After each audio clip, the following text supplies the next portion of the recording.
right and into the distance, the Red Fort, where we could actually see the flag hoisting ceremony all the way from here. And if you just take a look at the rooftops around, that's Tracy? Right. We are definitely in the middle of bustling Chandni Chowk, and we are on a rooftop here, and we can see so many kites. In fact, I was just telling Karma, I've never seen so many kites, and he was like, it's a regular feature here. So basically, we're just having a good time, a lot of things to actually enjoy here, and we are of course being joined by lots of people here also wishing us happy Independence Day. There's almost a festive air, I would say, with all the colors of the kites also matching the colors of the national flag, the tricolor.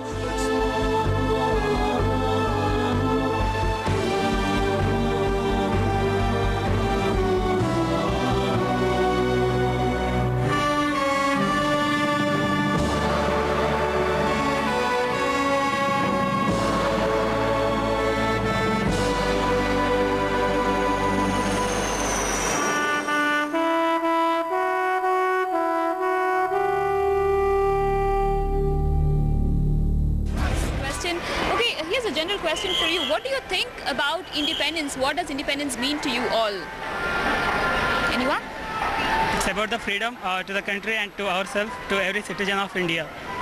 Freedom to yourself and as a citizen of India. Anyone else who wants to share an opinion? Freedom to speak and to express what you feel. That is freedom to speak and express what you feel. Well, that's the essence of freedom as they think about it here. Techies here in Bangalore. Yes, that's right. Freedom to just do whatever you feel like doing. That is really the spirit of independence that we are actually sharing throughout this entire country. And now let's head across to Patna, where Prabhakar Kumar also joins us now with, I believe, some school students there. Prabhakar, let's hope they do better than Bangalore and Kolkata. Yeah, thanks Tracy. They'll definitely do better than most of other students, I believe, because Patna students are believed to be bright as far as general knowledge is concerned. I'm with the students of Krishna Niketan School, one of the leading schools out here, the leading girls' school out here, and students are all set for quizzing. So we'll start with the easiest one, but the youngest student happens to be this girl. What's her name? Shreya. Easiest question for you, Shreya. Who was the first Prime Minister of India? Pandit Jawaharlal Nehru. Right, that's the right answer, and a Rising India t-shirt for you, Shreya. The next question to you. What are the three tricolors on the Indian flag? Saffron, white and green. Right. So a cap for you, a CNNIBN cap for you. Next question to you. Our national anthem. Who wrote? Rabindranath Tagore. What's our national anthem? Jana Gana Mana.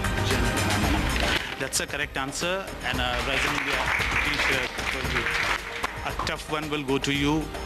What does 1875 signifies for? 1875 signifies for the Indian Indian Association, the foundation of Indian Association. Can you answer? It signifies Sepoy Mutiny. Sepoy Mutiny. That's the right answer. That was a tough one. So a t-shirt and a cap, both for you. And the last question is to you. What is our national flower?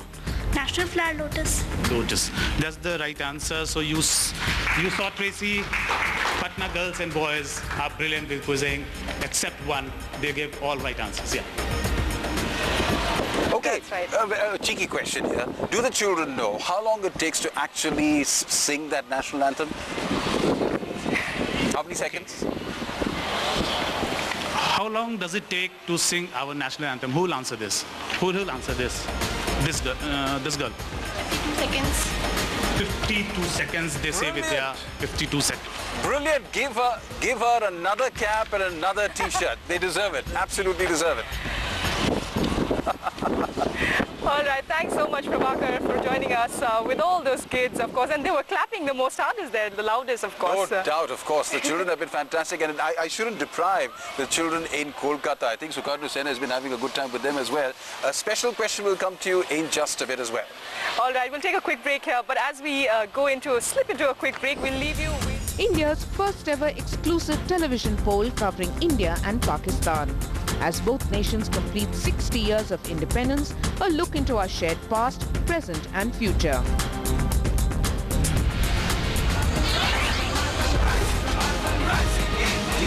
I wouldn't know much about it. So that's all right. It's okay. They are forgiven for not knowing that answer. Okay, here's another one though. And this one too, both Prabhakar as well as Deepa. You know, you guys have been watching this for quite a while now and doing the questions with the various people you have with you, IT professionals and children. Here's a simple question, but I think it's a tough one as well. Who do you think is the bigger iconic figure in India? Is it Mahatma Gandhi or is it Jawaharlal Nehru? Who would you choose? Prabhakar first. Yes, Vidya, I'll pose this question to kids. Who is a bigger iconic figure in India? Is it Mahatma Gandhi or Jawaharlal Nehru? Who would like to answer this? Okay, this girl. Mahatma Gandhi. Why? Because he's called as the father of the nation. He is the father of the nation, and his values are more popular than Pandit Jawaharlal Nehru. Anyone else? Because he started independence movement in India. Students here saying Mahatma Gandhi, a unanimous choice there.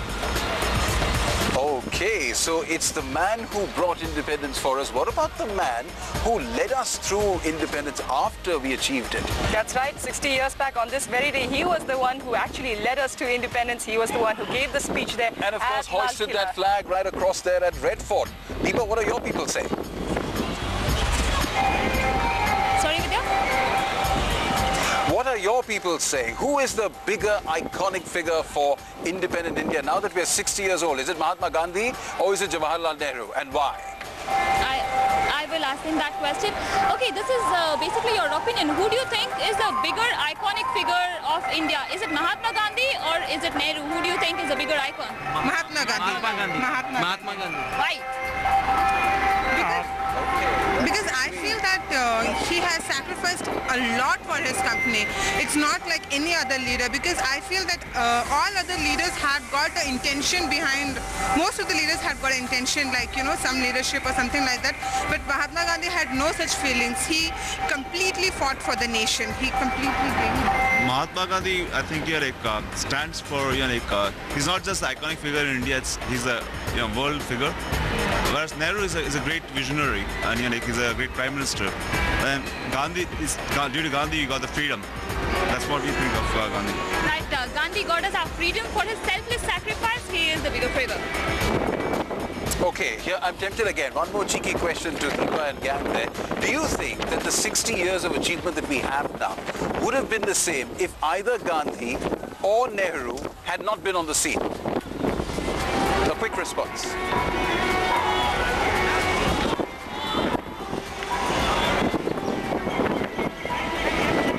Deepa, can you hear me? I'm asking you this time, just pose the question once more.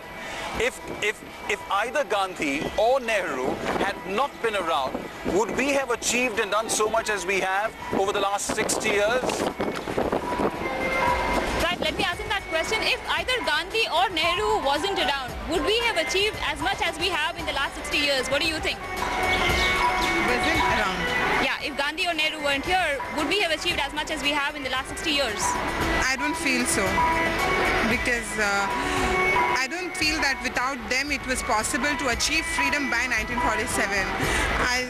I feel it was not possible. You want to take that question? No. No? You don't think you would achieve that much? No, I don't think so. Right. How about you? If there were some other Gandhi or Nehruji, then that is possible. And I think everything is possible, but it would have taken some time for that. Right. We could have had other leaders perhaps in time. Right. We'll have to simply leave it there, Deepa, for now. Thank you very much on that. Tough question for them. Yes, and I'm glad you're not throwing these cheeky questions at me, and it's going to those children out there. In fact, Simi Pasha joins us now from New Delhi, and she's got some questions for children there as well. Simi, over to you. JC, I've got 5 bright children from Lotus Valley School here with me. We'll have a quick crowd of introductions first. Give us your names. Kamal Nayan Junjunwala. Aziz Basin. Siddharth Kalra. Shruti Sitaram. Ishant Tiwari. Okay, now first question. Which year did the Jallianwala Bagh massacre take place? 1919. Okay, right answer. You get a t-shirt and a cap. Second, who was responsible for the Jallianwala Bagh massacre? General Dyer and his troops. Okay, right answer. He's actually a brigadier then. Okay, but third question. How old was Bhagat Singh when he was sentenced? 23. Right. Fourth question, who killed General Dyer? Okay, these are the two people who left. Uttam Singh. Right answer. Lastly, who were the two accomplices of Bhagat Singh? Rajguru and Sukhdev. Brilliant. We got a very good team here. All of them got right answers, and all of them will be getting a t-shirt and a cap. Over to you, Vidya and Tracy. Okay, thank you very much. See me there with those bright kids and those correct answers. A quick question to you though, Tracy. You know where the Jallianwala Bagh is? Yes. Right next to that, or very close to that, is a huge landmark in India. What is it? I have no idea. It's the Golden Temple in Amritsar. Oh yes it is, which is exactly the reason why I'm sitting here. I'm not there with Simi or any of the kids out there, which is because the reason why I'm sitting here is because I don't know all these answers. It's also the right time to play you this great song, that great song, "Ae Mere Watan Ke Logo."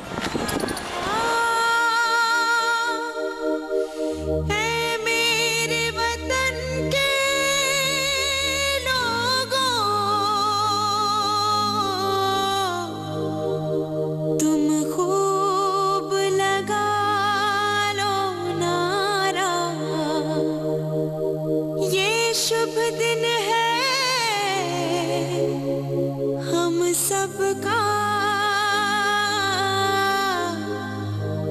लहरा लो तिरंगा प्यारा, पर मत भूलो सीमा पर वीरों ने है प्राण गवाए, कुछ याद उन्हें भी कर लो, कुछ याद उन्हें भी कर लो, जो लो